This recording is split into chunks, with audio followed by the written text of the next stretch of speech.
2023년도에도 이제 한 달밖에 안 남은 것 같습니다. 12월 달에 말라기 공부를 하면서 12월 달에 이 말라기가 1장에서 4장이 있는데 12월 달에 말라기가 참 준비되어 가지고 말라기가 끝나면 이 새해를 맞이하는 그런 새로운 모습을 보여주라는 뜻이 아닌가 그렇게도 생각해 봅니다. 유럽의 모든 교회들은 좀 텅텅 비어가고 이 한국의 교회도 비어간다고 말하고 있습니다. 그 원인이 어디에서 왔는가 우리는 이 느헤미야, 이 말라기를 통해서 원인을 찾고자 합니다. 그러니까 이 말라기 공부를 하기 전에는 우리가 느헤미야에서 말씀을 알지 못하면 말라기의 말씀을 이해할 수가 없음을 봅니다. 이 포로기아노에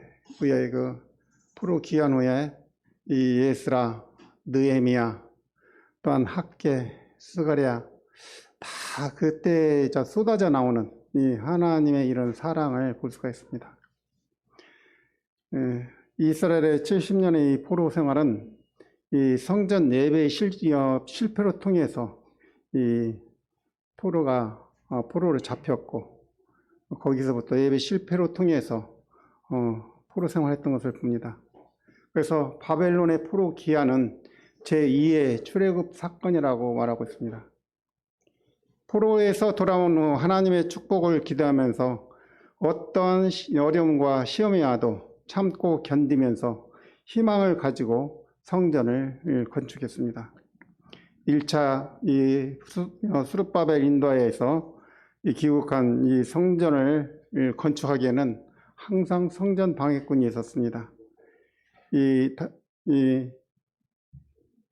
다리오 2년까지 아스르 왕 에셀하돈이 성전 방해와 아람 사람 그 방백 르훔과 심세가 고발하여 이 성전을 짓지 못하도록 그렇게 방해했던 것을 볼 수가 있고, 에스라의 2차 이 포로 기한 후에 이 말씀 회복과 또한 이 회개 운동이 일어나서 참 주님을 섬기는 그런 일들이 있었고, 3차 느헤미야가 포로 기한 후 성곽을 공사하자 이 도비야, 산발랏, 게셈 이 사마리아인들이 방해해서 6차례나 방해해서 그런 가운데서도 성곽이 완성된 후에 이 예배드리는 이 모습을 볼 수 있습니다. 성곽이 완성된 후에 느헤미야 8장에 보면 이 백성들은 이 에스라의 가르침대로 매일 성경책과 이런 율법책을 낭독을 했습니다.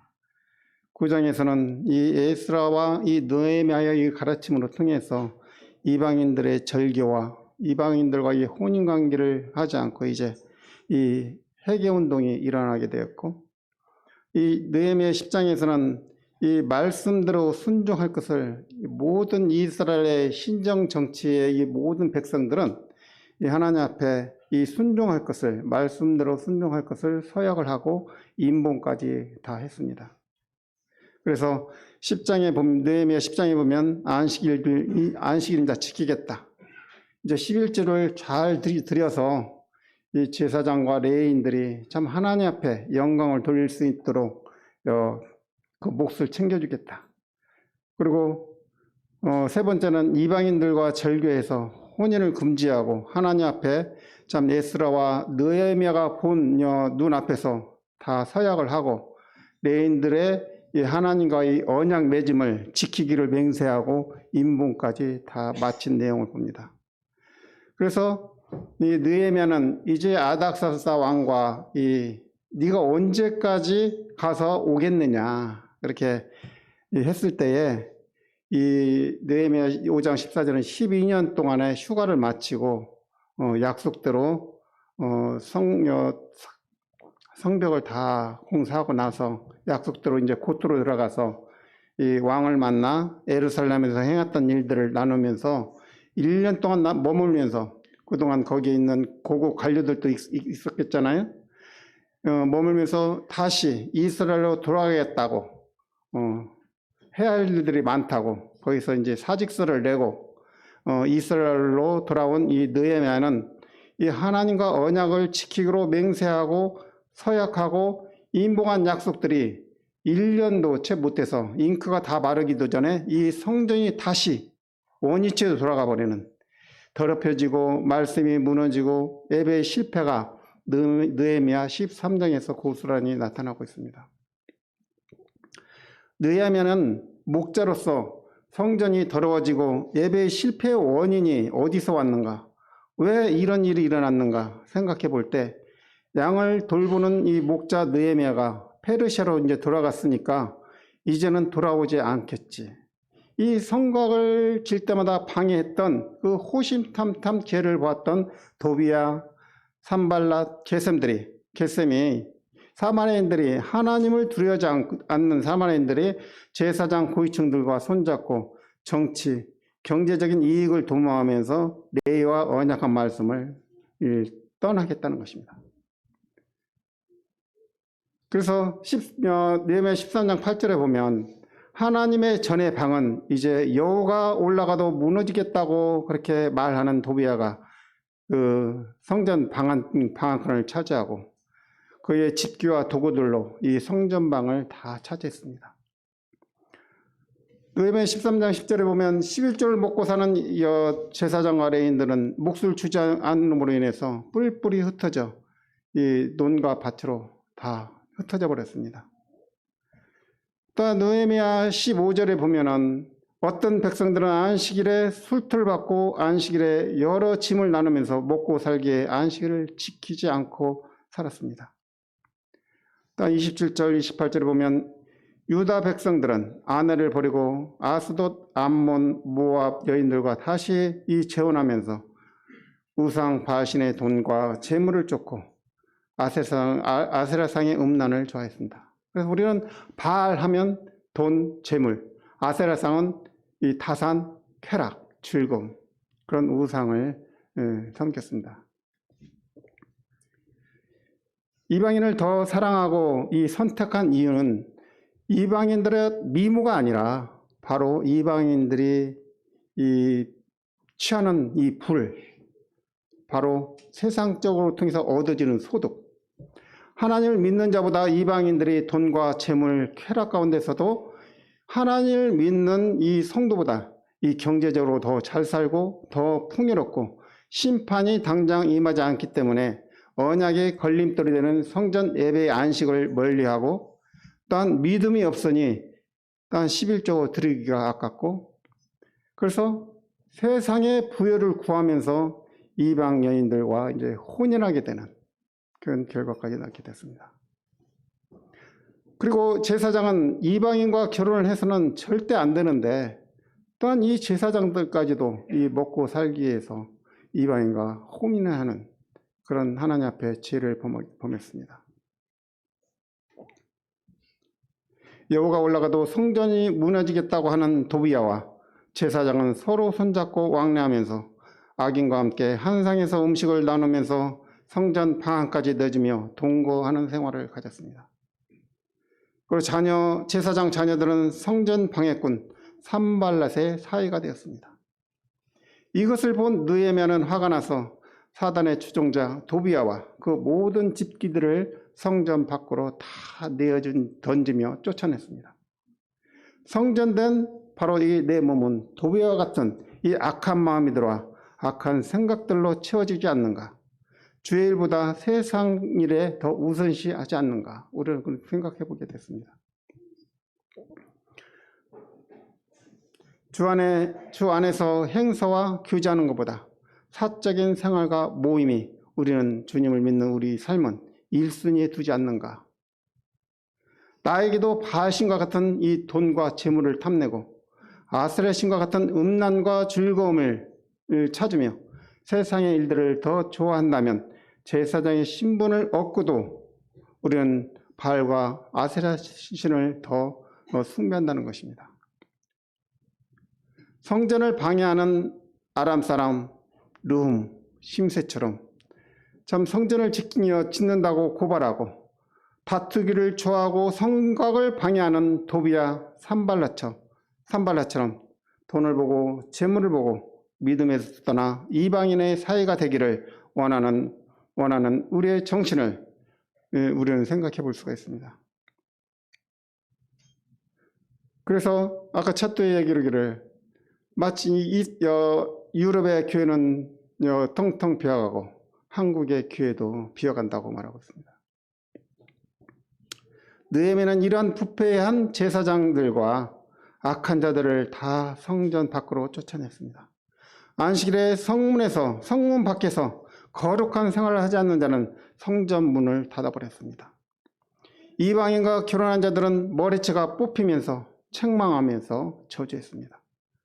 느헤미야는 왜 이방인과 결혼하면 안 되는지 딴 말씀으로 가르쳤습니다.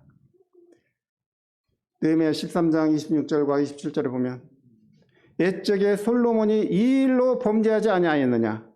솔로몬은 많은 나라 중에 비길 왕이 없이 하나님의 사랑을 입은 자이다. 그러나 이방 여인을 인해 그를 범죄하게 하였다.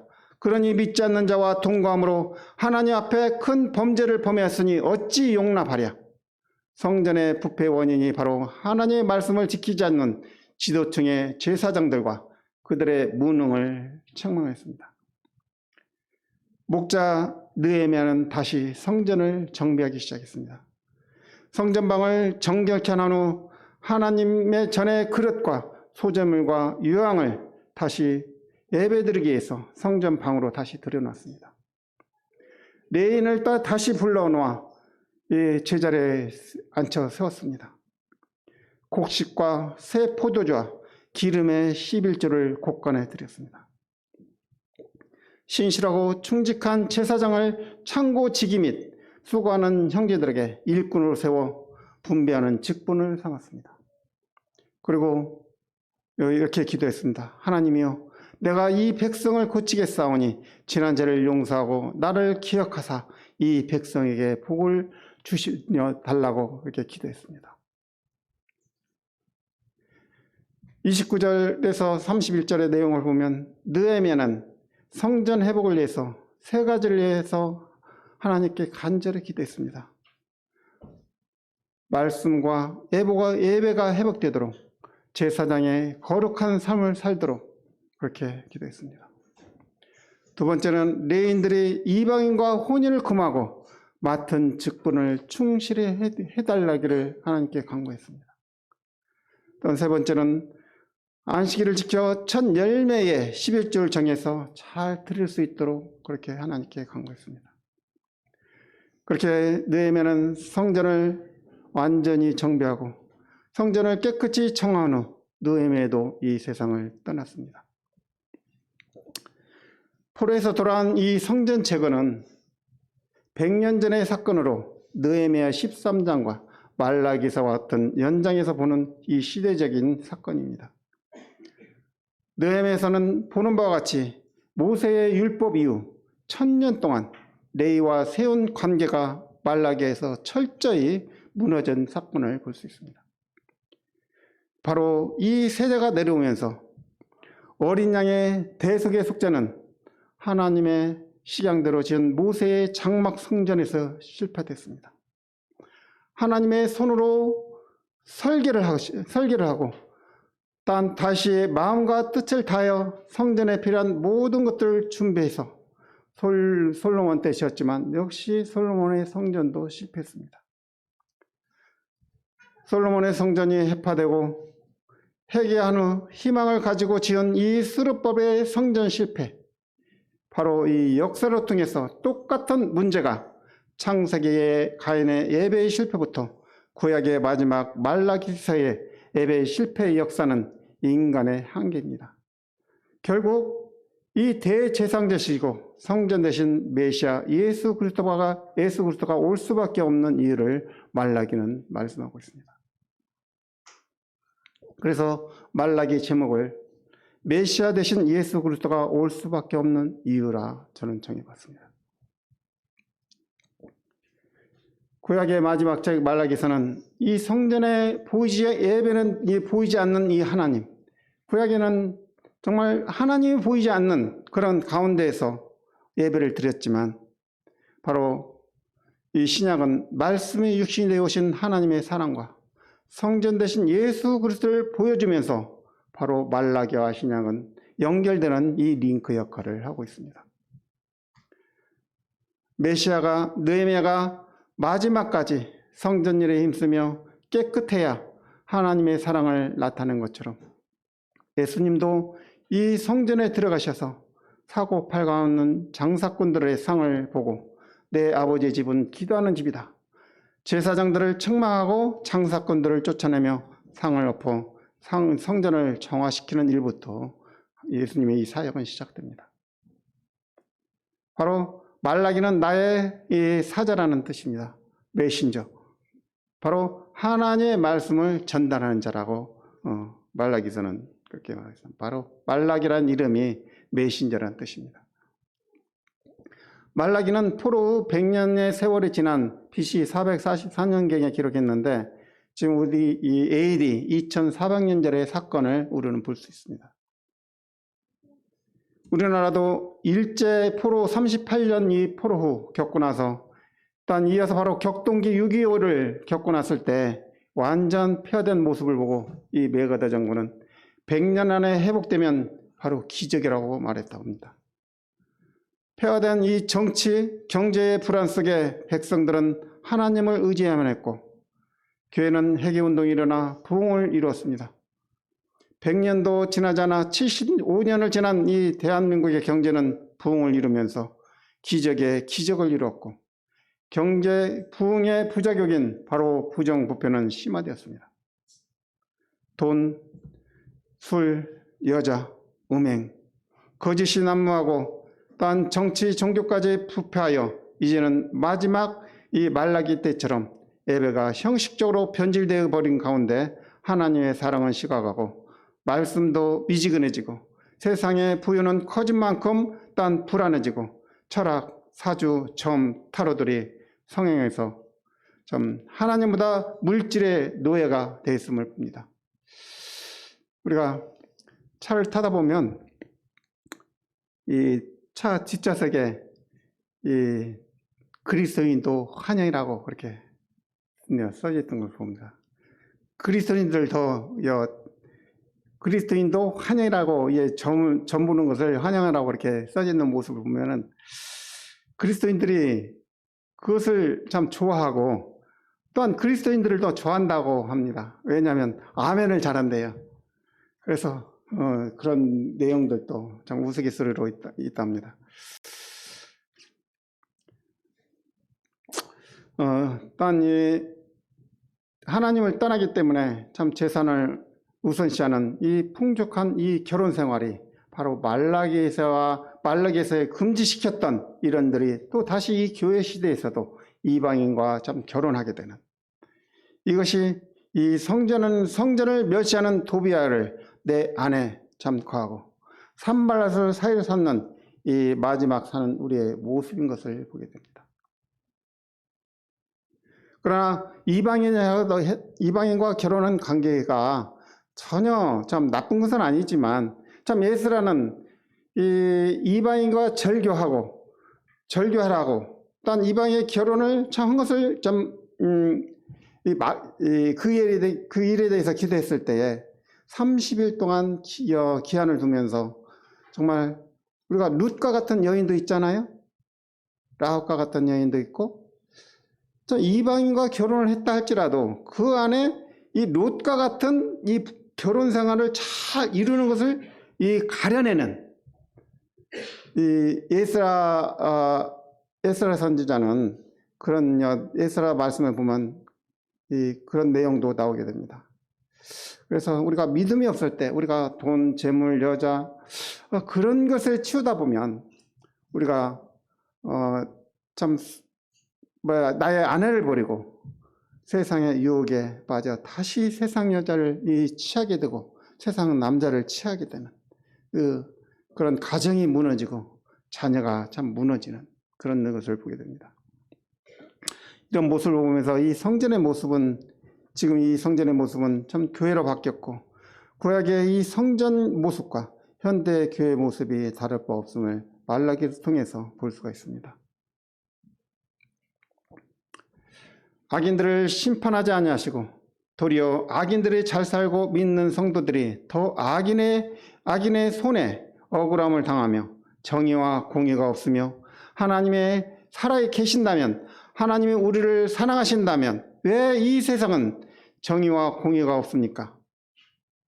제사장들의 질문이 교회의 질문을 대변하듯 바로 말라기에서는 하나님의 대답과 이 책망은 모세의 율법, 규례, 언약을 무시하고 제사장 나라인 너희의 불순종을 경고하면서 마지막으로 심판의 키를 들고 있는 메시아의 말씀과 궁율과 자비하심을 업신여긴다면 용광로의 지푸라기처럼 결코 용서받을 길이 없음을 경고하고 있습니다.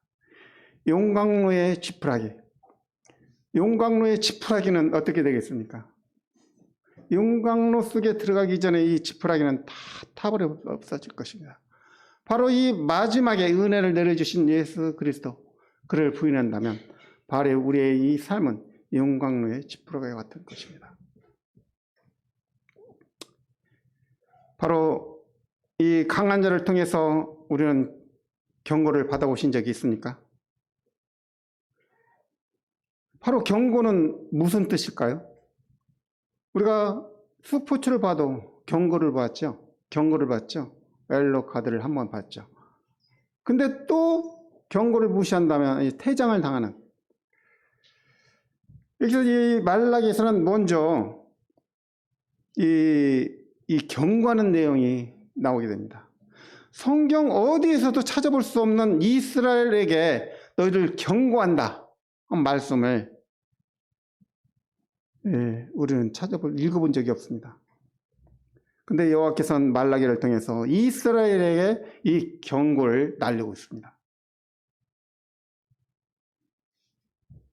그러면 이 성경을 우리가 일반적으로 성경을 읽는 것보다 우리가 그때 이 배경을 보면서 이 드라마식으로 성경을 말라기 1장을 한번 읽겠습니다. 말라기 제1장.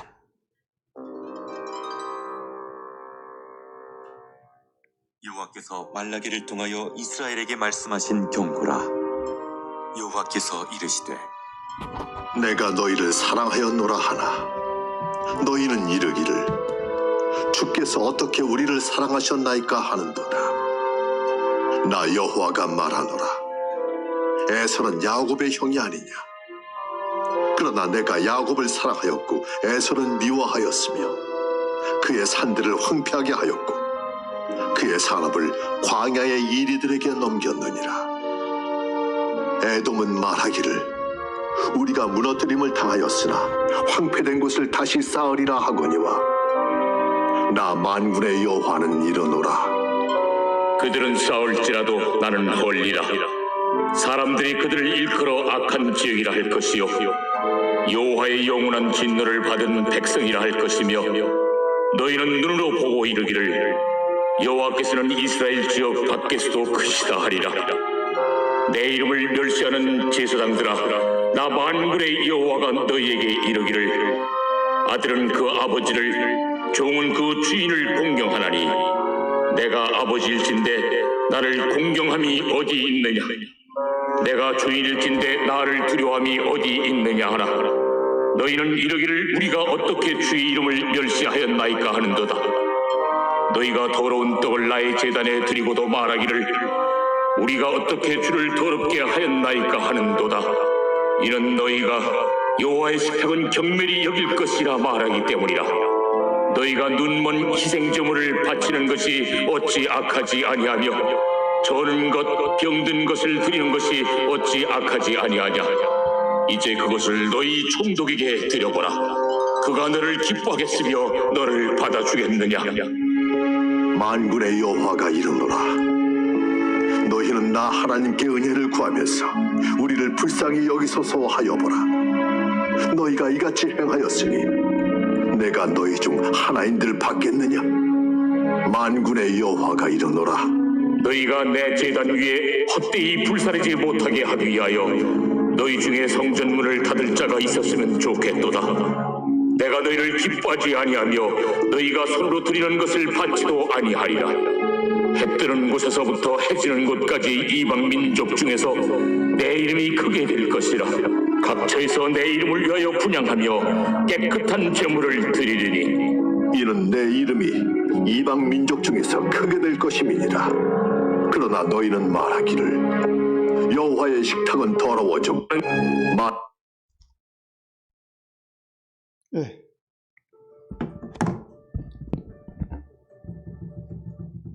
여기까지 읽겠습니다.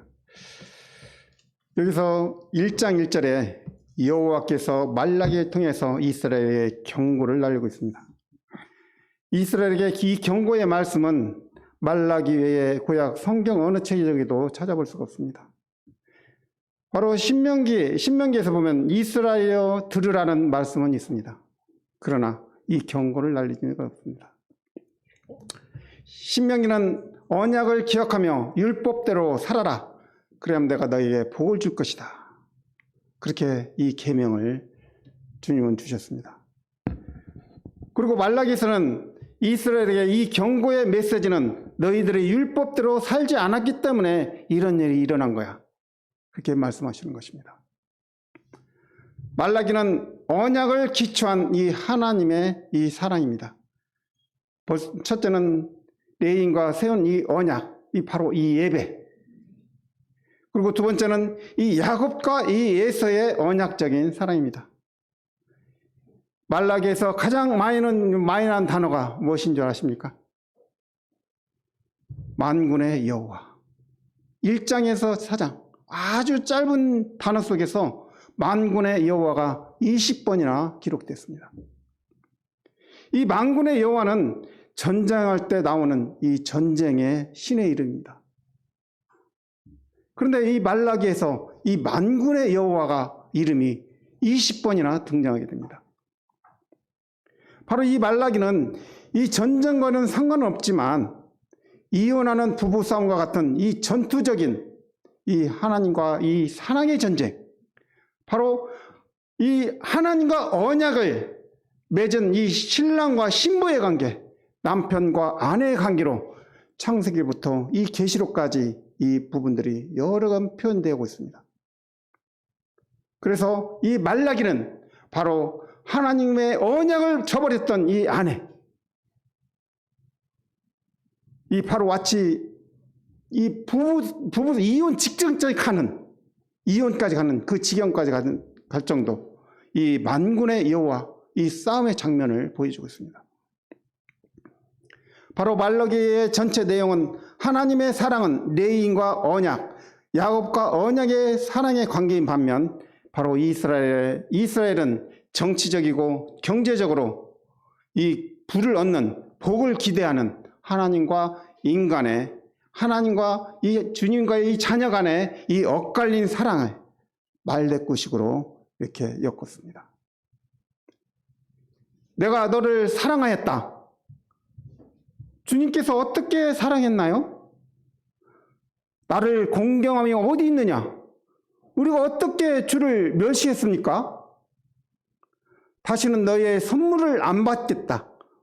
어찌됨이니까? 말로 나를 괴롭게 했다. 어떻게 괴롭혀드렸는데요? 내게로 돌아오라 하면 어떻게 해야 돌아갑니까? 나의 것을 도적질하였다. 우리가 어떻게 주의 것을 도적질했나요? 완악한 말로 나를 대적하였다. 무슨 말로 주를 대적하였습니까? 이런 식으로 7번이나 이 질문한 내용들을 주님은 이 사랑의 표현을 완벽한 수 7번까지 이렇게 사랑한다는 것을 말하고 있습니다. 이 장의 1장의 이 단락을 구분한다면 2절에서 5절은 바로 하나님의 이 선택적인 이 사랑에 대해서 말씀하신다면 6절에서 14장의 이 내용은 13장까지의 이 13절까지의 내용은 제사장들의 이 죄를 지적하고 있습니다. 첫 번째 이 부분은 백성들의 질문하는 답을 주시고 바로 두 번째 부분은 사랑하는데도 불구하고 이런 저주와 정치 경제적인 이 불안한 이유는 바로 제사장의 죄악이라는 것을 다시 말씀하고 있습니다. 2장에서 이 사장은 이 백성들의 죄악을 언급하면서 바로 이 하나님의 이 선택적인 2장과 4장은 이 백성들의 죄악을 언급하고 있습니다. 바로 2장에서는 백성들의 죄악을 지적하고 있고 3장에서는 메시아가 올 수밖에 없는 이 얘기를 말씀하고 있고 4장에서는 앞으로 장차 일어날 이 심판에 대해서 말라기에서는 그렇게 말하고 있습니다. 말라기 1장 2절에서 5절에 보면 이 하나님의 이 선택적인 사랑, 내가 너를 사랑하였노라 하나 너희는 이르기를 주께서 어떻게 우리를 사랑하셨나이까?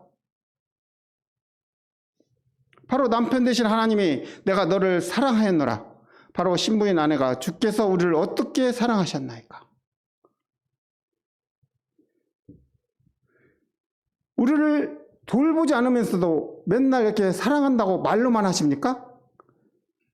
이제 이런 하나님과 이 백성과의 이런 대화의 모습, 하나님을 떠난 이스라엘 백성의 모습, 하나님의 사랑을 잃어버린 이 자녀의 모습. 그래서 하나님은 이 창세기 말씀을 꺼내면서 이 뜬금없이 얘기를 말씀하십니다. 2절에 여호와께서 이르시되 내가 너희를 사랑하였노라 하나 너희는 이르기를 주께서 어떻게 우리를 사랑하셨나이까 하는도다. 나 여호와가 말하노라 에서는 야곱의 형이 아니냐. 그러나 내가 야곱을 사랑했고 에서는 미워하였으며 그의 산들은 황폐하게 하였고 그의 산업을 광야의 이리들이 넘겼느니라.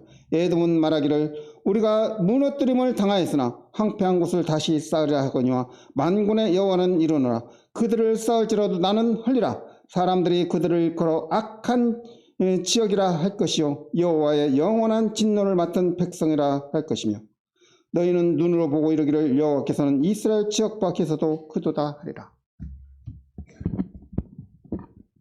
바로 하나님은 내가 너를 사랑했다는 말씀을 뜬금없이 창세기 통해서 창세기 때부터 내가 너를 사랑했다라고 말하고 있습니다. 창세기 25장 19절부터 이 내용이요 야곱과 에서에 대한 내용이 나오게 되고 로마서 9장 9절부터 13절에 보면 바로 하나님은 야곱과 언약을 맹세하기를 네가 태어나기 전부터 네가 임신하기 전부터 내가 에서보다 야곱 너를 사랑했다라고 말씀하고 있습니다. 에서가 장자가 아니냐? 에서에게서 돌아갈 복을 바로 야곱에게 선택해서 야곱의 그 사랑에 그 복이 넘어가게 됐습니다. 원래 이 신정 정치 그때 당시에는 이 복은 야곱의 이 모든 복은 장자권에 돌아가게 되어 있습니다. 그러나 에서에게 돌아갈 이 복을 바로 둘째인 야곱에게 이 하나님의 사랑이 넘어가게 되는 것을 봅니다.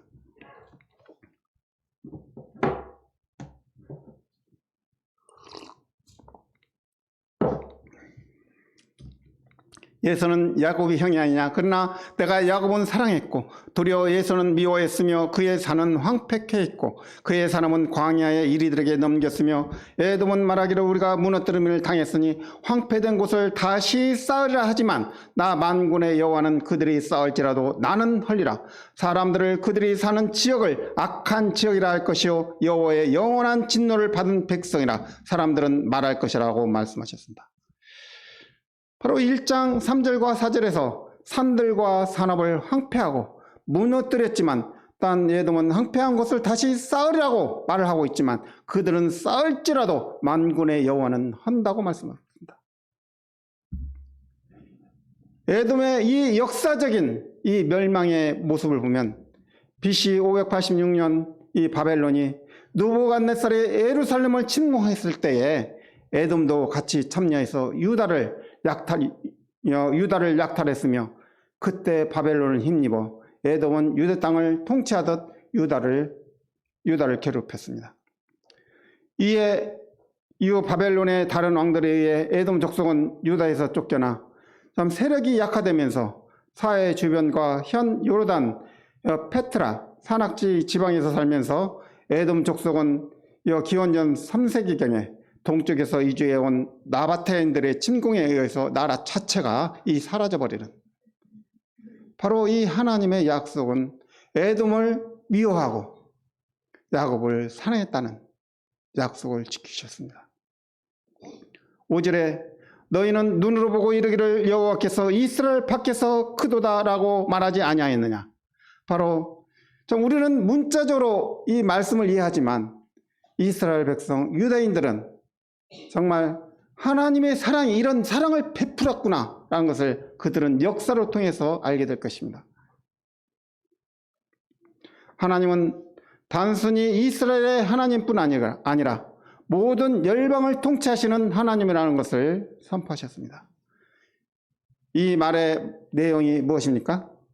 이스라엘 백성들은 하나님이 특별히 선택하시고 특별히 사랑하셨다는 것을 의식하였습니다. 너희들을 선택하고 특별히 사랑한 것은 변함이 없다. 그러나 야곱을 선택한 이 야곱의 후손인 너희들은 바벨론에서 돌아오지 않았느냐. 그러나 에돔인 나라와 이 산업을 봐라.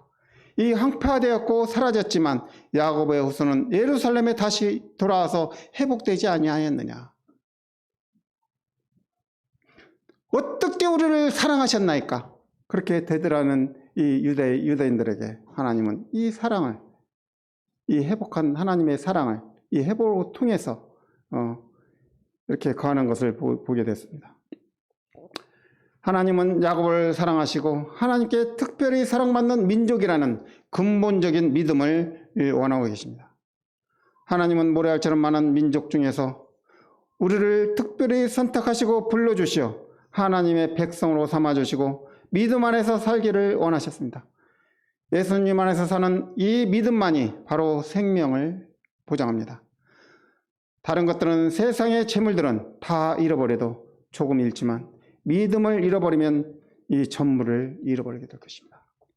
바로 말라기 시대의 성도들과 현대에 살아가고 있는 이 성도들의 모습을 보면서 우리는 깊이 묵상하고 깨달아야 할 것입니다. 6절에서 이 14절의 말씀은 바로 백성들의 죄를 고발하고 있습니다. 하나님은 이렇게 말하고 있습니다. 내 이름을 멸시하는 제사장들아, 네가 나를 공경함이 어디 있느냐? 내가 주인일진데 나를 두려움이 어디가 있느냐? 너희가 더러운 떡을 나의 제단에 드리고도 말하기를 우리가 어떻게 주를 더럽게 하였나이까? 8절에 너희가 눈먼 희생 제물을 바치는 것이 어찌 악하지 아니하며 저는 것 병든 것을 드리는 것이 어찌 악하다 아니하냐고 주님은 책망하고 있습니다. 이제 이것을 총독에게 드려보라. 그가 너희를 기뻐하겠으며 너희들을 받아주겠느냐? 너희는 겁도 없이 두려움도 없이 존경함도 없이 병든 것을 주면서 드렸다고 하며 성의 없이 더러운 소재인 떡을 가져오면서 병든 짐승을 가져오면서 나를 존경한다고 하니 어찌 너희 입에서 주를 멸시하지 않느냐? 이 말이 나오느냐? 이것이 나를 멸시하는 것이 무엇이냐? 라고 주님은 책망하셨습니다. 이 말라기 성도들의 이 예배에 게을리하고 예배를 멀리하는 이 모습이 우리가 현대에 살아가고 있는, 주님을 섬기고 있는 우리의 모습이라는 것을 우리는 깨닫게 됩니다.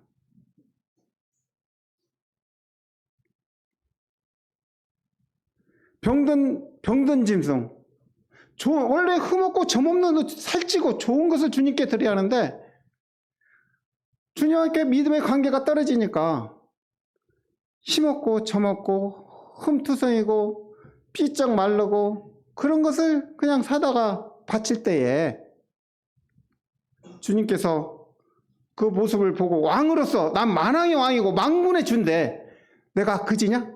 내가 그지요? 이런 걸 받게? 마치 너무 속이 상해서 부르짖는 것과 같은 것입니다. 우리의 예배도 마찬가지입니다. 우리가 거룩함에 빠진 이 예배가 주님 앞에 드려질 때 주님께 그 예배를 받으시겠냐 이거죠. 차라리 성전문을 닫겠다. 형식적인 예배는 차라리 받지 않겠다. 이 말라기에서 이후에 나오게 됩니다.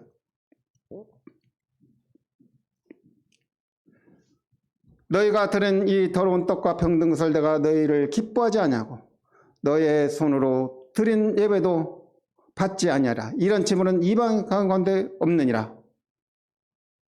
너희가 이 제단에 헛되이 나를 헛되이 불사르지 못하게 하기 위하여 너희 중에 성전문을 닫을 자가 있으면 좋겠다. 그러면서 성전문을 박차고 성전문을 닫아버리는 내용이 10절에 나옵니다.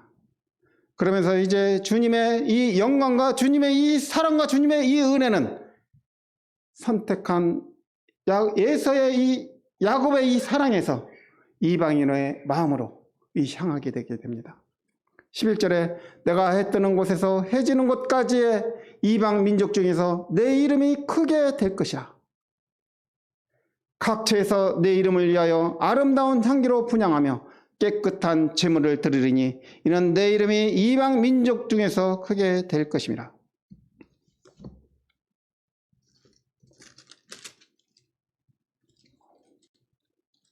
(12절에) 너희는 말하기를 여호와의 식탁은 더러워졌고 그에 있는 과일 곧 먹을 것은 경멸히 여길 것이라 하며 내 이름을 더럽히는도다.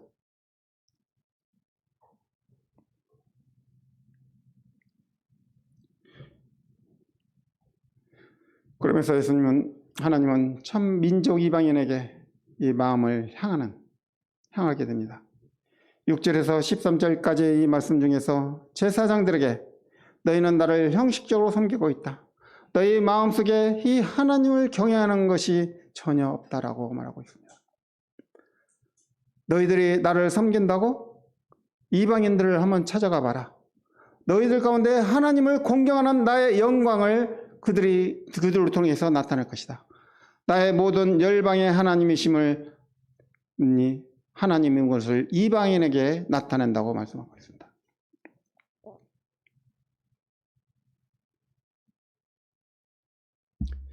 특별히 사랑했던 민족 야곱과 언약을 세워 선택한 이스라엘이 하나님의 사랑을 거절함으로 이방인들에게 하나님의 사랑과 은혜를 부어 이스라엘이 시기케 하게 하여 내게로 돌아오기까지 참 하는, 그래도 여전히 선택한 이스라엘 야곱을 버리지 않고 이스라엘 이방이 하나님을 사랑하는 것을 시기케 해서 이들이 돌아오기까지 이 하나님의 사랑은 끊임이 없다는 것입니다. 우리는 주님 앞에 예배드리며 하나님의 사랑을 받으며 제사장의 신분으로서 구원을 받았다고 하면서도 하나님의 사랑을 잃어버린 채 살아가고 있지는 않습니까? 교회에 관심이 멀어지고 또 모임이 멀어지고 성도의 관계가 멀어지게 되고 그 원인이 어디에서부터 시작됐다고요? 바로 예배에서부터 잘못됐다고 성경 말하고 있습니다. 그래서 또한 너희들에게 돌아오기까지 죄에서 포로에서 회복되기까지 야곱 너희들을 특별히 사랑하고 선택했기에 너희를 구원하고 포로들 가운데 죄를 용서하고 70년 만에 예루살렘에 돌아와서 고레스로 통해 금은 보화를 다 주어서 성전을 건축하게 되었는데 어찌 너희들은 더 이상 이 하나님의 사랑을 보여달라 하느냐. 죽기까지 십자가에서 죽으신 이 사랑, 보이지 않는 이 하나님이 예수 그리스도 사람이 되어 이 땅에 오셨는데 죽기까지 사랑해 줬는데 어떻게 하나님의 사랑을 보여달라야 하느냐. 이스라엘 바벨론의 포로에서 예루살렘에 돌아올 때까지는 예루살렘의 이 성은 마치 철옹성과 같아서 탈출할 수 없는 그런 상황이었습니다. 성벽의 벽이 3m, 성벽의 내벽과 애벽이 마치 이 쌍두마차의 네 대가 이 달릴 수 있을 정도로 이 내벽과 애벽이 성을 사서 아무도 이 적이 침투할 수가 없고, 또한 적이 침투한다 할지라도 이 유프라테스강에서 흐르는 이 강물길을 돌려 궁으로 돌려 이 생활용수로 쓰게 되고, 또한 외곽 이 성벽 주변을 쓰는 100m의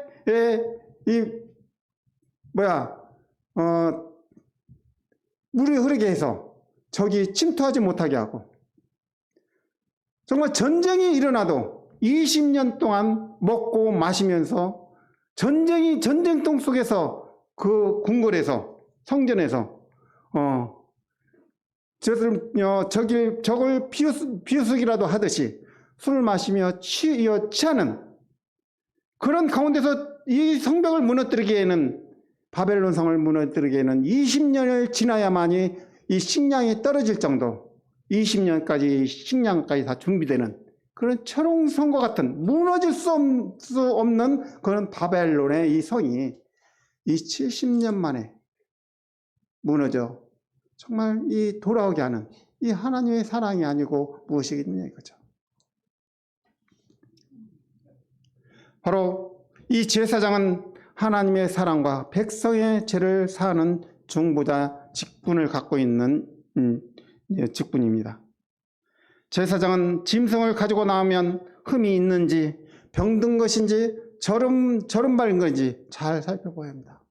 하나님의 제사장인 우리의 모습이 정말 우리가 나갈 때 나의 이 세상인 탐욕과 거짓된 모습과 악한 모습으로 예배 드리러 가는지, 아니면 거룩한 모습으로 내 예배에 참여하는지, 바로 제사장이 하나님 앞에 흠없고 점없는 양을 드리러 나갈 때 그런 모습으로 나가야 한다는 것입니다.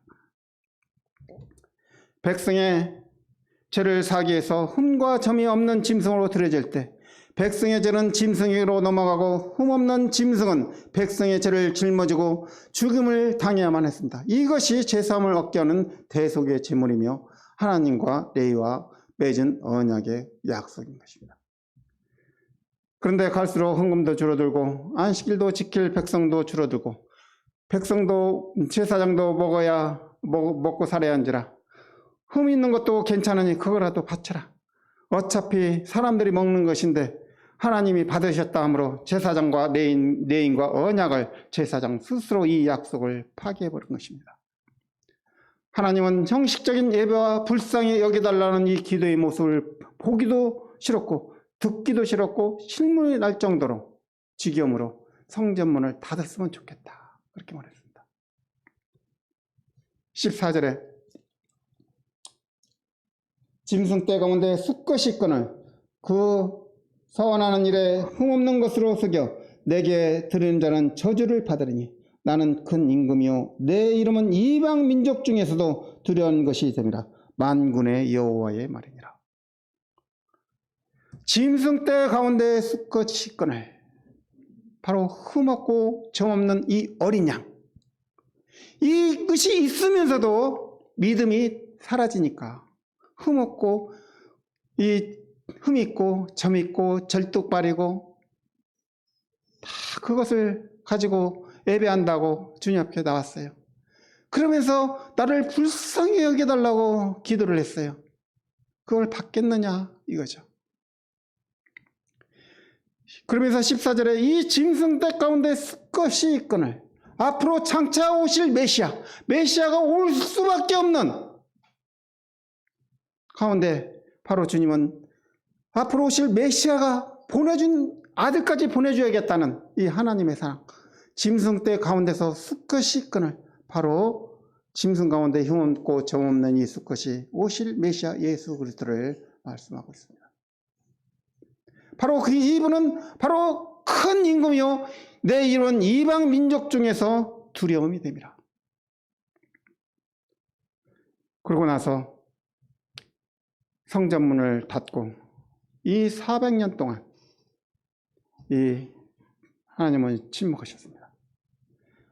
바로 이 하나님은 이 성전문을 닫고 400년 동안 침묵한 것이 아니라 또 새로운 성전을 준비하기 위해서 하나의 문을 닫았으면 또 하나의 문을 여시는 그런 일을 하셨습니다. 이게 바로 끊임없는 이 하나님의 사랑입니다.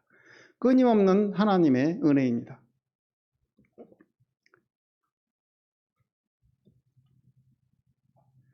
우리가 주일마다 참 예배를 드리고 있지만 좀 어떤 한편에서는 참 부끄러운 마음도 있어야 정상인 것입니다. 우리가 남이 그러니 나도 그런 것이 아니라 정말 우리가 예배 드릴 때 우리는 참 마음을 준비하고 예배에 참여하는 것입니다. 바로 이분은 참 구약의 성전문을, 율법의 성전문을 아무도 지킬 수 없는 이 성전. 정말 여기 이스라엘 백성이 뭐라고 했습니까? 너희가 또 말하기를 이 일이 얼마나 번거로운고 하며 코숨치고, 정말 이 번짐을 드리는 것이, 화목제물을 드리는 것이, 떤 이 소제를 드리는 것이 얼마나 번거로운고 코숨을 쳤다는 거예요. 너희들은 코숨을 쳤지만 이 일을 하나님, 바로 예수 그리스도께서 준비하셨다는 것입니다. 이 번거로운 일을 하나님께서는 우리에게 이 번거로운 일을 시키지 않고 내게로 돌아오라, 나의 짐은 가벼우니라.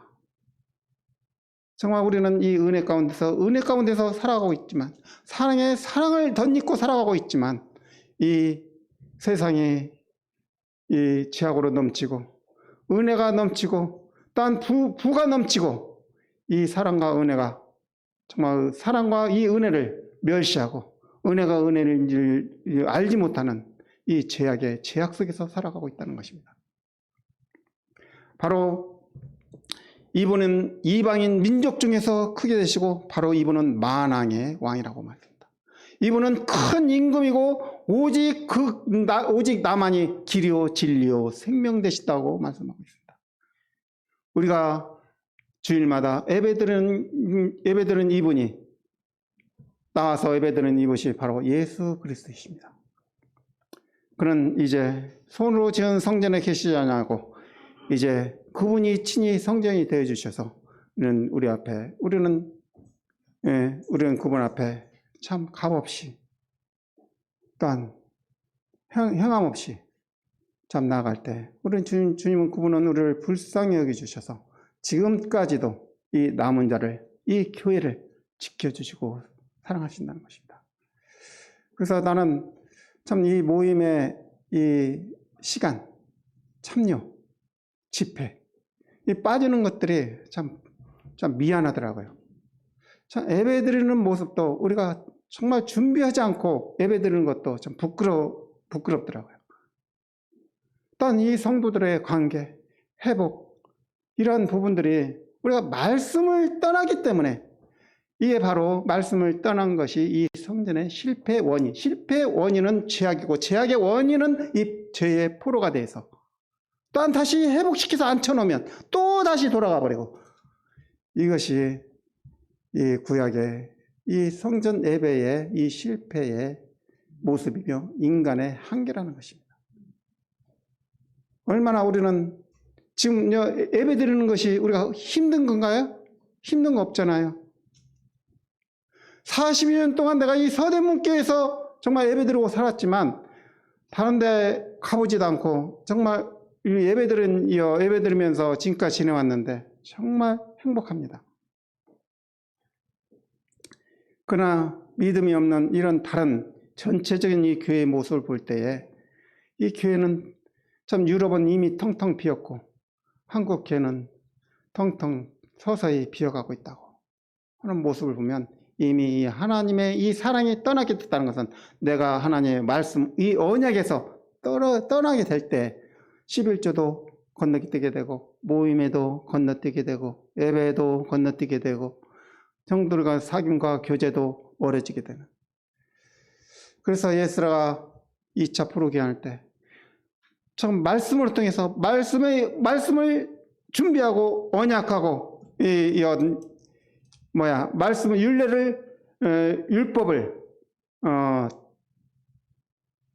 율법을 준행하고 가르치게 될 때 말씀이 회복되고, 또한 정말 하나님을 섬기겠다고 정말 서로 서약하며 임몽하게 되는, 이제 이대로만 예수님대로 살겠습니다 라고 참 임몽하는 모습을 보면서 참 느헤미야 이 말라기를 통해서 얼마나 우리에게 참 다시 이 회개 운동을 일으킨가 다시 생각해 보았습니다.